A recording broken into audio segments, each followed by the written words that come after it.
joined today with some powerhouse and very diverse panel of folks, and we're going to roll up our sleeves and talk about employee experience. So, to all of my friends out there, hello, nice to see your smiling faces. And what I thought would be cool as we start this is if we take a moment, instead of me introducing all of you, let's kind of pause, let's roll up our sleeves. Literally, I put on something where I could roll up my sleeves today. And let's talk about what is employee experience to you? So I'm going to ask you to please introduce yourself. We'll keep it nice and brief.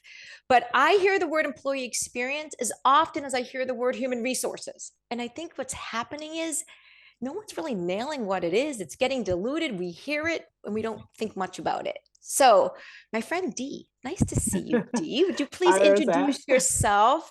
Tell us where you're from, where you're calling in, and what are your thoughts? How do you define employee experience? Well, Rosette, thank you for hitting me with the first question. We're just going to dive right into it. Let's do Thanks for it. the opportunity. My name is Dee Almajay. I'm head of people at Senti Biosciences. We are a cell and gene therapy preclinical company located in South San Francisco. I'm coming to you from New York today, though. So my time zone's a little, so I'm early. I feel very early. I feel like it's early in the morning, and it kind of is. So employee experience, something really after my own heart. I think the best way for me that I like to define employee experience is really define what it isn't. Okay. And here's what I say about it. Right now I'm sitting in a hotel room. If you go to a hotel, usually they have, warm towels, you go to a hotel, they're like, we're going to have warm towels. We're going to have warm cookies. We're going to have slippers. We're going to have robes. To me, that's what I see as employee experience. The ping pong table, the coffee, the break room, the things that make going to work fun, tolerable, and social. Okay. That's what I look at as employee experience. Okay. But really, what it isn't is culture. And what I mean by that is culture is the part of culture is the part of what the employee experience is. That is the service. Think of that as customer service. No matter how many ping pong tables you have, no matter how many snacks you have, if you don't have good culture, it's still not going to work. So I like it. What I like to say is employee experience is the tactical things you do to make it good for employees every day. But it's very difficult for me to talk about employee experience without also talking about culture. They have to go hand in hand in order to work. So for me, I love that. I love that. It's a part of culture. It's culture light. All right. So we're going to double down on that and talk more about that. But let's pivot to someone else and quickly get an intro and then also your definition. So Megan, nice to see you. Hey there. I'm Hello. Jen. I have the pleasure of calling in today from smack dab in the middle of the garment district in New York. Aptly so, because I work for two mega iconic brands, Calvin Klein and Tommy Hilfiger. And my team's job is to uplift the capabilities of this workforce and really future-proof our organization. And so when we talk about an employee experience, for us, it actually starts with our customers, our consumers. We're always thinking about what experience are we giving in the stores that really grabs onto that consumer, makes them want to stay. And then ultimately, hopefully, fall in love with our brands and buy something, right? And so if we're coming from an HR perspective, we have that same hat. We're thinking, how do we embrace our employees, make them want to come in and stay, right? And so keeping it basic, it's how do you feel when you come in every day? And are you finding purpose? And are you connecting your personal passions to the greater goals of the organization? And we do that on our team by reaching the people managers. So, our job is really how do we connect with the people managers so that they're creating that environment on their team, because it's really team culture that defines your experience. Ooh, I like that. So we've heard culture twice, and then I heard connection and purpose. So let's keep going. Some great definitions here. I'm glad we did this because it really does matter to kind of level set here. So Jeff, I'm pivoting to you now. Hello, nice to see you. Good to see you again, Rosette. Hi, everyone. My name is Jeff Belanger. I'm the Chief People Officer at Intera. We're a property tech discovery platform for investors for buying and selling real estate. I'm based outside of Boston. It is not sunny where I'm at in Boston, Rosette.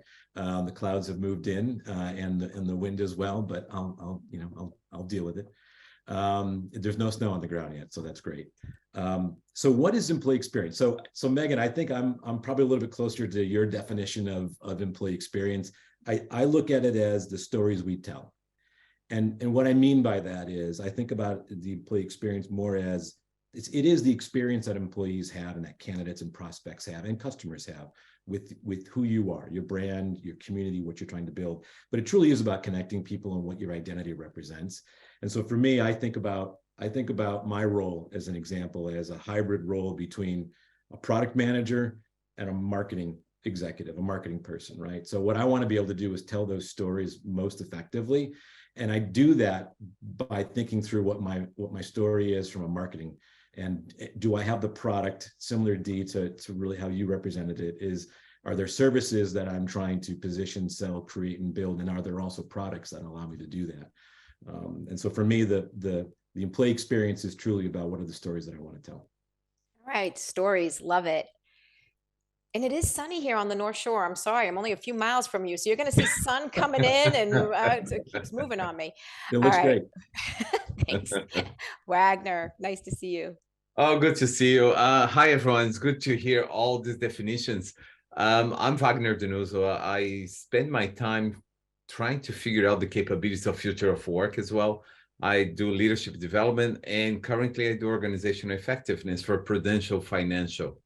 And to me, the employee experience is the outcome also of a well-designed, human-centered system that connects the employee to the work with joy, trust, and empathy towards their colleagues, their customers, and the company itself.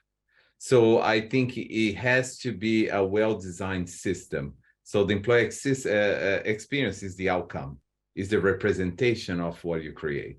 That's what I think is the definition for me. Oh, I like that. I haven't heard system yet, but joy is something I don't think we talk enough about, and I really think we should. So thank you, Wagner. All right, Carol, nice to see you. Hello, everybody. So I'm Carol Kaufman, and I'm the founder of the Institute of Coaching, a senior leadership advisor at Egon Zehnder, and have just finished a book called Real-Time Leadership. So I love to teach and I love frameworks. So I think about what is a framework that we can look at employee experience from. And what I think is something called self-determination theory, which is, how well do we meet the psychological needs of people? And it spells ARC, A-R-C, is autonomy, relatedness, and competence. So when I come to work, in terms of relationships, do I feel welcomed? Do I feel respected, valued? But do I also feel clarity? Is it clear to me what I'm supposed to be doing, who I should be working with, what my goal is? And do I feel I have impact, the capacity to have an impact? And then do I feel like I'm in an environment, a system, and a culture that allows me to grow, to fail, and iterate? And last but not least, the famous Gallup organization question, do I have a friend at work? Mm-hmm. And do I have fun? So that's when I think of employee experience from entering to leaving. That's what I sort of have in mind. Oh, I love how you just said entering to leaving, as we're going to pivot. And I like that because fun is also something that I think we've lost because we've gotten so used to just working. I'm all by myself right now, just me and the dog, right? But I've got to get my work done and I need to engage with my clients and my colleagues. So that's an important piece as well.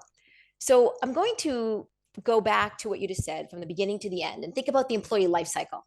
Right? Because so often, and I recently just saw a slide and folks, literally, there were 50 different touch points plus in the employee life cycle where we should be considering employee experience. That's a lot. And I bet if we really put our collective heads together, there's more than 50 different moments in time or systems and things like that. But Dee, I know you are big, and I've heard you speak often on growth and development. So let's kind of weave that into the employee life cycle. What should we be, employee life cycle, employee experience? What should we be thinking about as it relates to the interconnectedness between those? I think there are a couple of things that we should be thinking about. To me, when you're designing an experience, there's nothing that actually stands alone. It's actually very difficult. I think Wagner said this about, and Carol to some extent, just about, it's seeking a particular outcome, but there's so many ingredients that go into that pot of soup. And employee experience, for example, should reflect the external experience. The company has a brand, right? They have a brand, they have a story that they tell.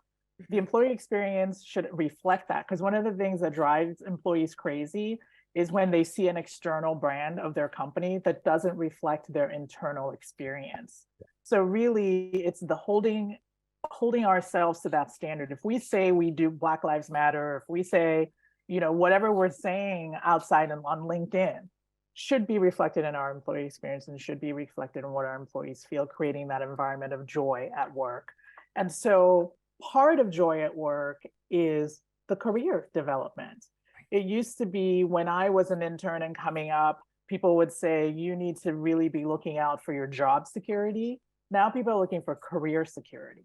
And they're looking for their employer or the company they've partnered with to have a career to be a big proponent and participant in that process. So I think what's important is meeting people where they are when it comes to learning. Where are they? Who can, it used to be prior to COVID, you'd send people off for 3 days or 3 weeks or whatever to go learn something on an island somewhere. And now people, it's not what people do. So what do we do to continue to drive that? It is part of the story, because there's not a single company that doesn't say that they're for their employee development. Everyone says it, but the employee experience determines who does it.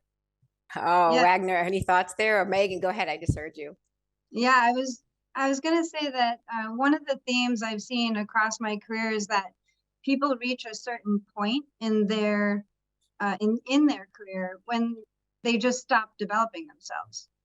Mm-hmm. And then the organization, because that individual has reached a certain level of tenure and importance, they don't hold those senior leaders accountable to continue their development. And that is what sets the stage for a breakdown in a learning culture.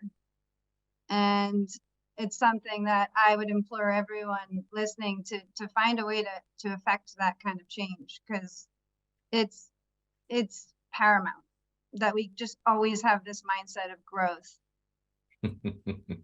But I love All right, that. Wagner, I hear you with the factor, so thoughts. I love what Dee said, because the word that comes to mind is coherence.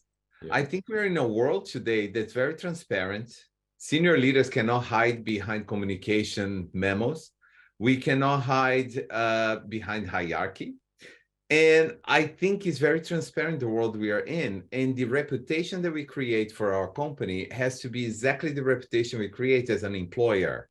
Yeah. So the employee experience is very visible to all employees, and employees need to be proud of the company they work for. So the employee experience, of course, inextricably connected to how inclusive the environment is, how welcoming to expression of diversity. It's so amazing, the opportunity we have in our hands. But to Carol's point, is a leader's organization, and the leadership has to show vulnerability, accountability, and the courage to go against what they learned to be what leadership is. So we are in a crossroads right now, but I love it, because the employee experience has to be the outcome of great leaders. Who wants to work for a company that you're not proud of your leaders? Yeah, so just to jump in, if you don't mind, Rosette. So Wagner and Dee absolutely agree.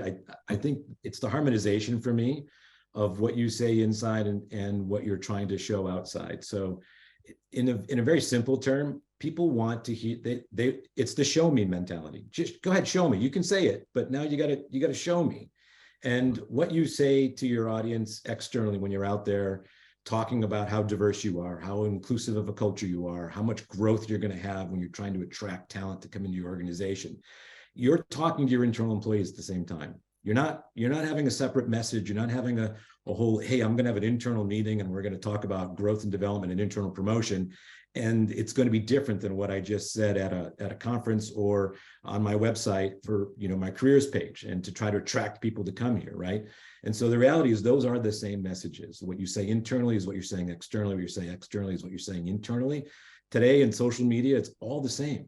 And so I think that harmonization of your message and your brand, what you're communicating, we have to be even more careful today than we ever were, because of that. It's the signal and the noise, and we want to capture the signals and then use that to our advantage when we're attracting. But our employees are always smarter than we think they are, always. And as soon as we forget that, and we think we can have a different set of messages and different personas for employees internally versus externally that we're trying to attract, that's where we start, I think, to start to make mistakes on these things.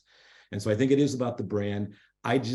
In order to give people internally this idea of a safe, we talk about it as psychological safety. We talk about it as a culture of innovation. We talk about it as growth. Come here and you'll define your next career experience. But we need to give them permission. And I know, Rosette, you and I have talked about this before. It's like people need permission to make mistakes. And by the way, that same message that you say to your folks internally, which is going to drive your own internal development innovation, you've got to be able to go externally and prove and show some of the data that we do have internal mobility. This is how many people we have in these roles, and this is how they've moved up over a period of time. And so I think it's in a very simplistic way. It's just realizing that we're not having different messages for different audiences, because it just doesn't work. I hear you loud and clear. And a couple of things you said that I think is important to highlight is that employees and former employees now have megaphones. And it's important as organizations, as we think about the employee experience, to also listen to what's out there and then react and acknowledge what we've done as part of that listening to positively reflect the employee experience. So I love that you highlighted much of that, but the listen part, I think, is critical. But there is also something new that I'm seeing. So I have the privilege to work with talent leaders around the world, just like you folks. And I'm hearing new things kind of bubble up as ways in which people are trying to positively affect the employee experience. And one of the things I'm hearing more than ever is that this concept of coaching is no longer, just for the C-suite, right? Or it's a benefit. It's not that anymore. It is so much more.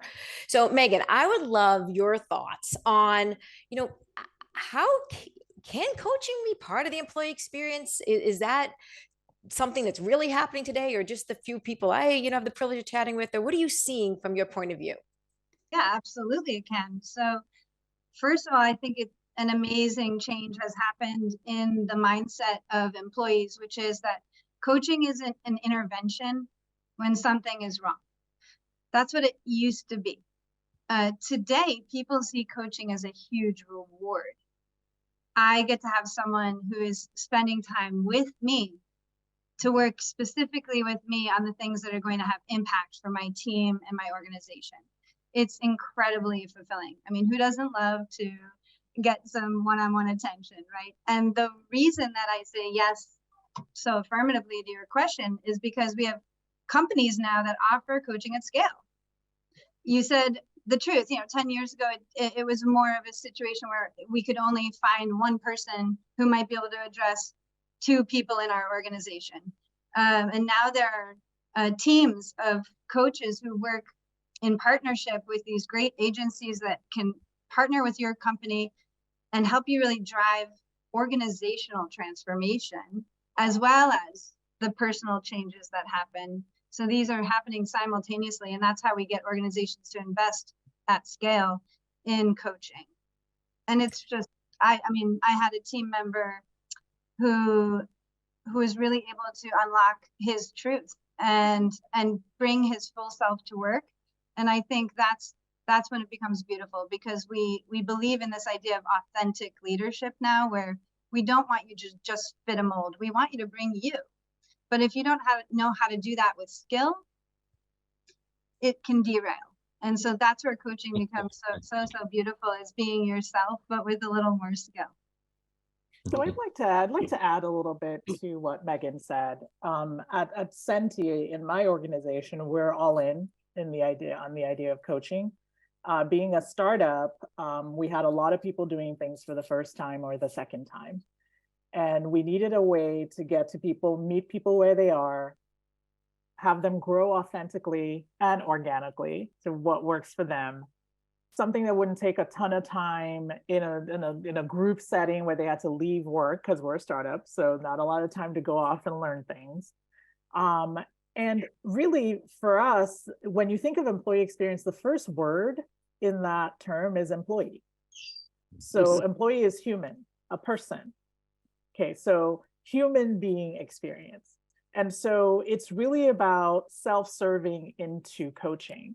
Coaching to me is a way of doing things. It's a point of view. It's a way of view. It's a way of learning. It's a way of teaching others. It's a way of helping others learn. And so when you're all in on that kind of strategy, it's something that permeates throughout the entire organization. The way people talk will change.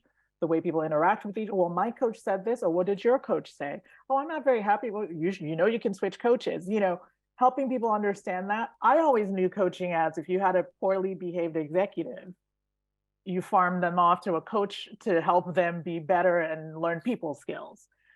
But to me, that's too late. Yeah. It's too late to teach someone how to be empathetic when you're already a C in the C-suite.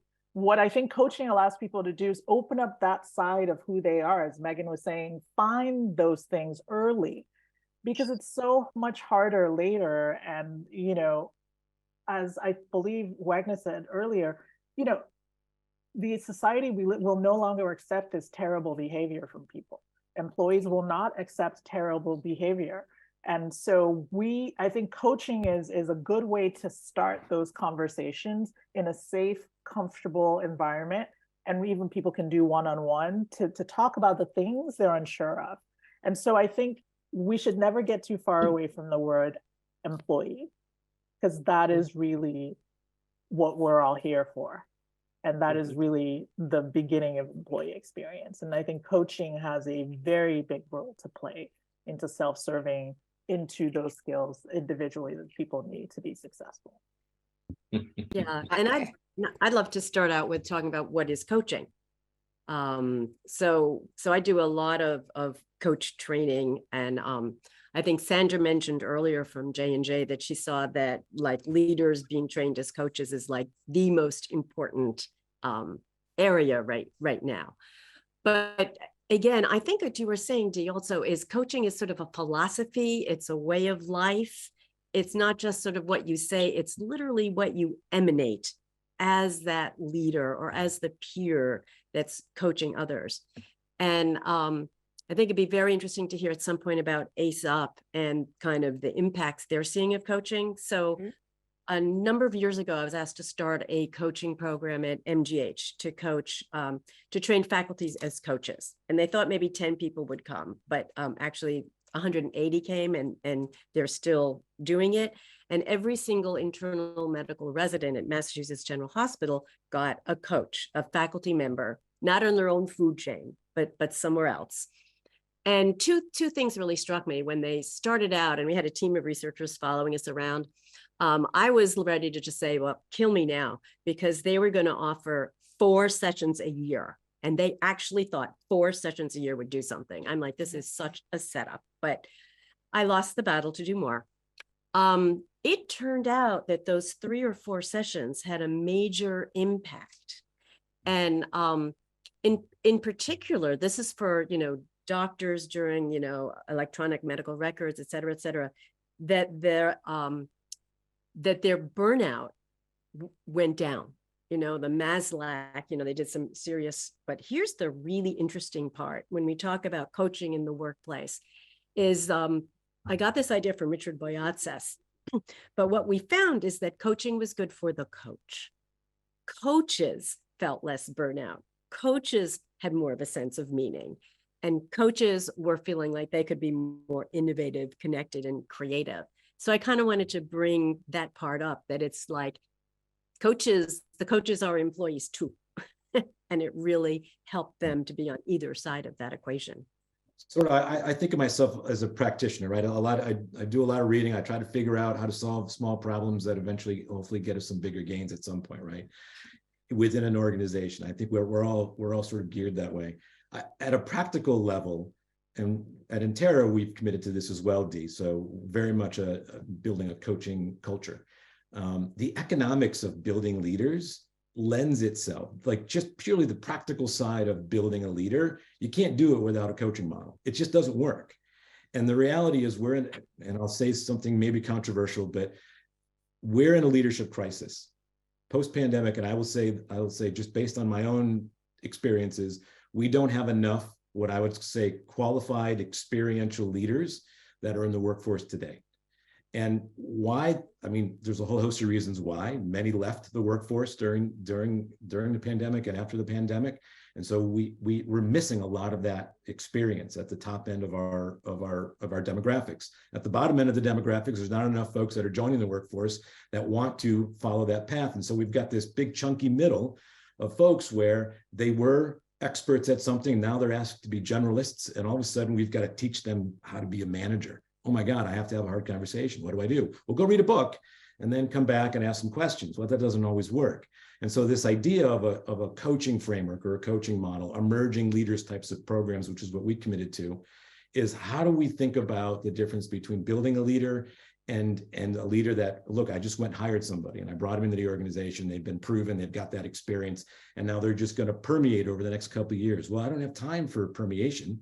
I need today to be able to figure out how I'm going to manage through the next compensation review cycle and have some difficult conversations around performance, right? And so like at that level of leadership capability, the coaching experience, the coaching model, being able to build the skills around how to have those conversations and ask the right questions and really drive towards a growth and development outcome. For me, it's just great economics. It's far less expensive to build a coach than it is to actually build a leader, because that coach gains skills over time if they have the right mindset, and they're teaching skills while they're coaching, and they're learning skills while they're coaching, and then they're teaching other people to do the same thing.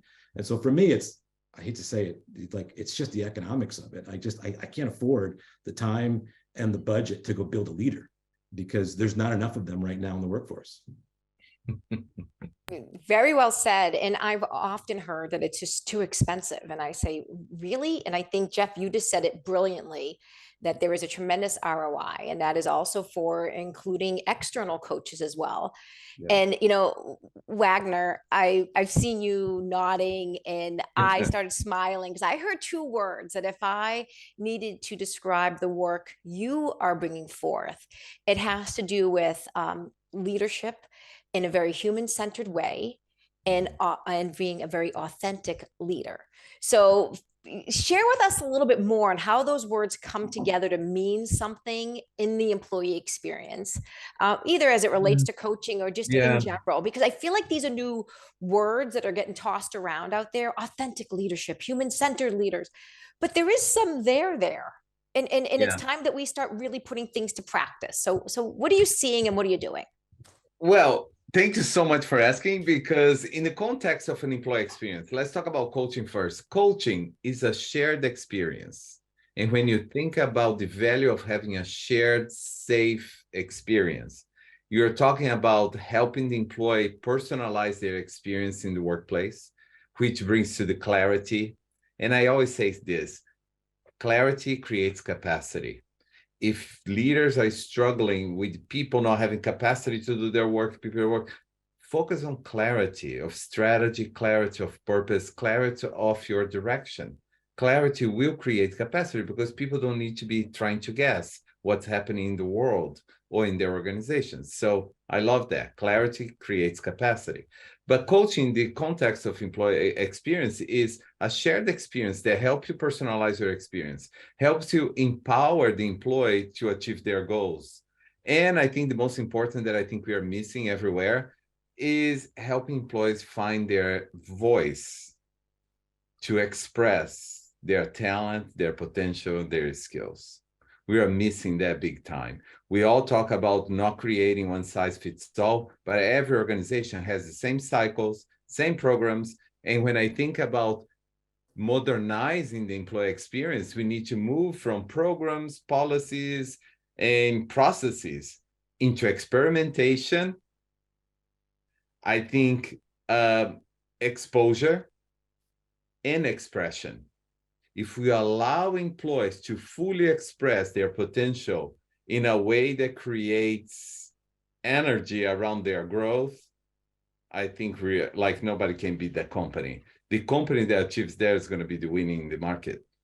Can I add to that and really connect to what Carol said, that really, it's that allowing employees, right? So we say employee-centric employee experience, like allowing employees to be an active participant in their own learning, in their own building, right? Where sometimes you'd be like, oh, let's send you to this special training by this person who came up with this system 40 years ago that everyone knows and trusts, and Wagner, you know, let's go send you out to do that.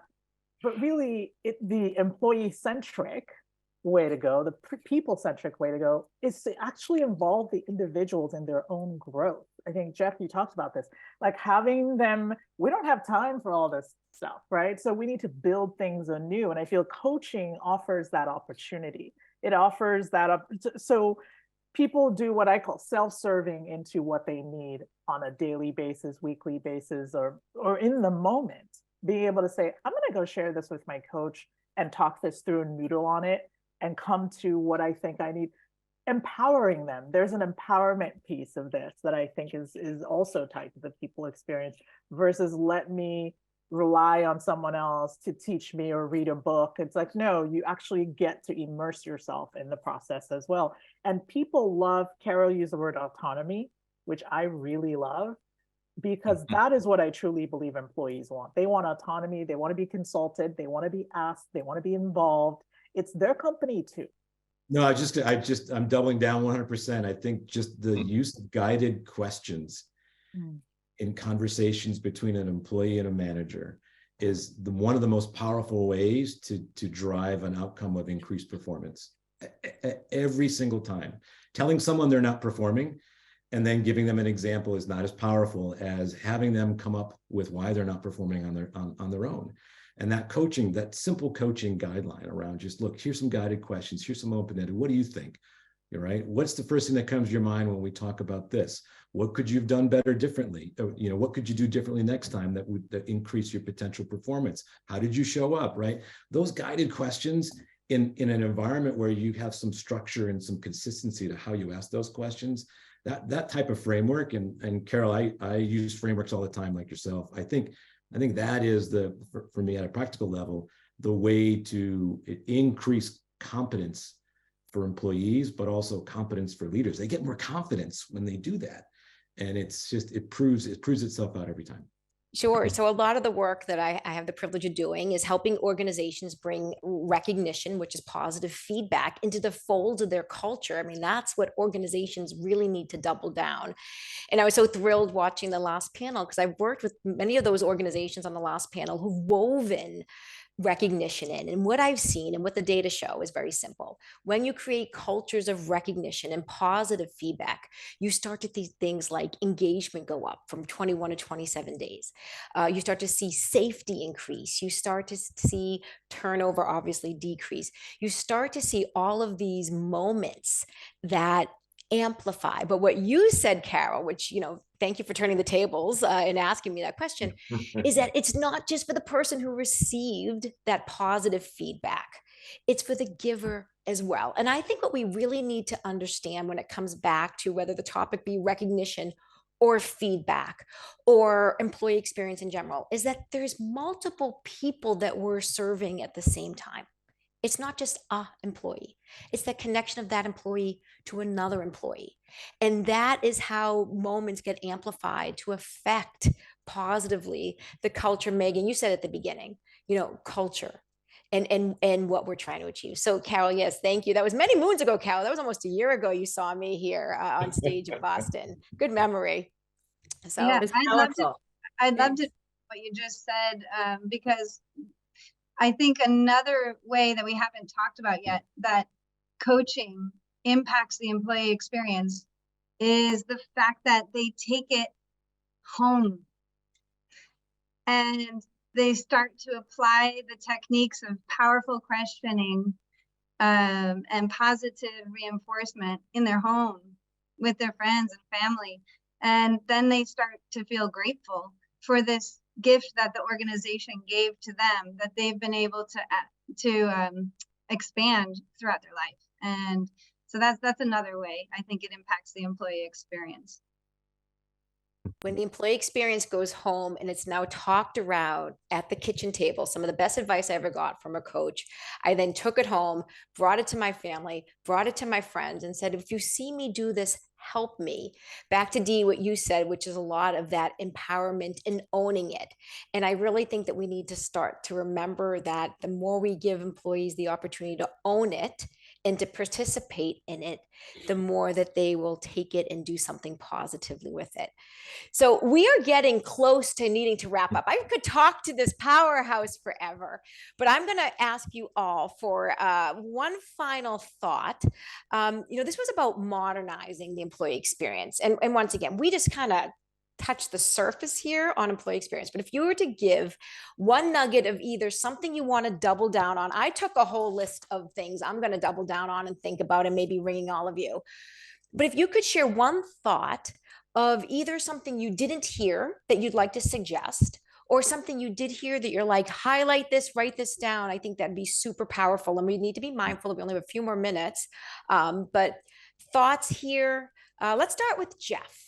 Jeff, what are your thoughts there? So my thoughts are, I don't forget. So for me, it's don't forget the economics of the employee experience. It's really good business. And I know we're all talking very, very positive and altruistically, but it's really good economics for your business.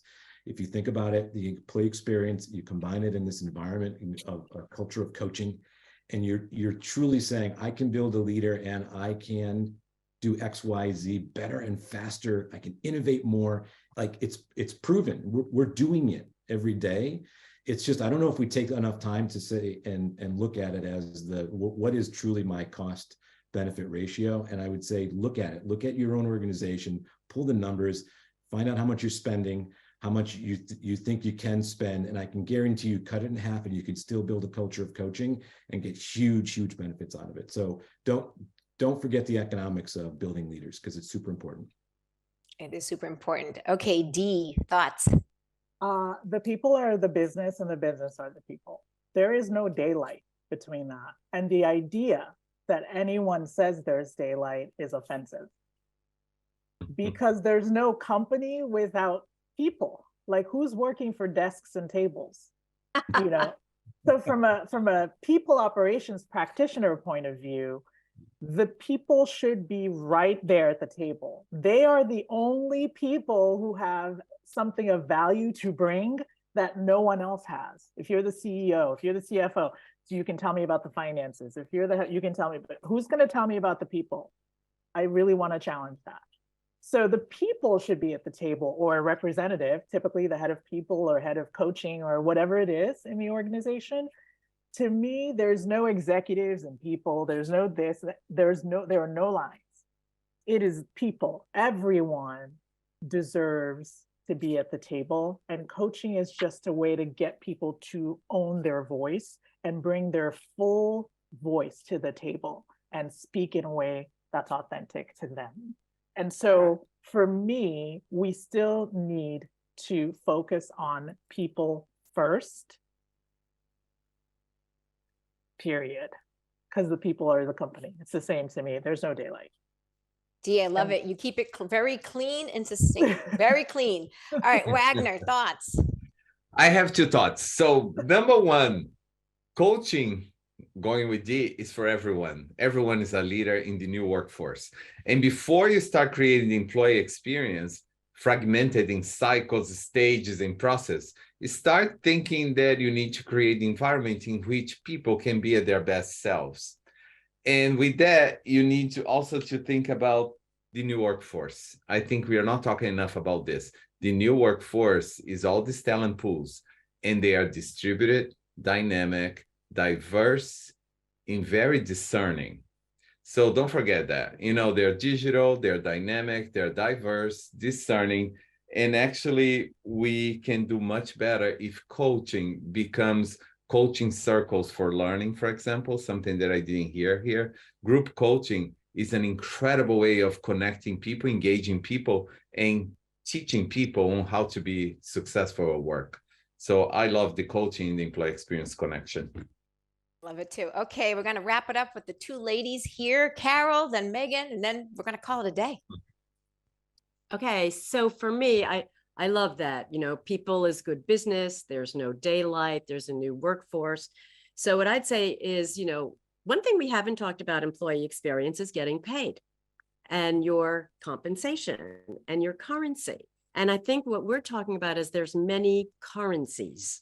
And here, the whole idea of employee experience being at the heart of what you do, it's a currency. And people are going to want to stay with you. They're going to want to work their best for you. If you remember that there's many currencies, and the currencies of the heart and of inspiration are inextricably linked with doing good business. Hard to build on the beautiful minds before me. I'll just say two things. First, can we reflect on how awesome it is that we're even talking about employee experience? I've been working long enough to remember when you had to shed yourself before you stepped through the doors. So I do want to acknowledge progress. We are what makes our company's heartbeat. And I'm just so glad that we're talking about this. And I'll just say, one of my favorite statements I learned during coaching is that we're all born with 2 ears and 1 mouth, and to use those in that proportion.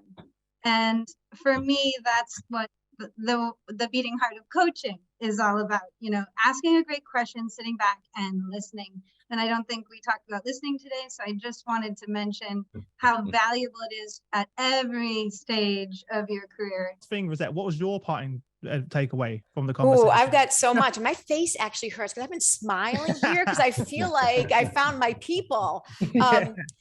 I love involve the people, and clarity creates capacity. I'm on a mission to not make business be so, look, the sun starts to beam on me as I say that. So look at that from above, people agree. But it's true. I think that we're complicating things. We're complicating things too much. Let's make it simple. Yeah. And I think we're going to really be able to go a long way, and our people are going to feel as though they're growing and developing. And that's why I get out of bed every day, to make an impact and to feel like I've grown.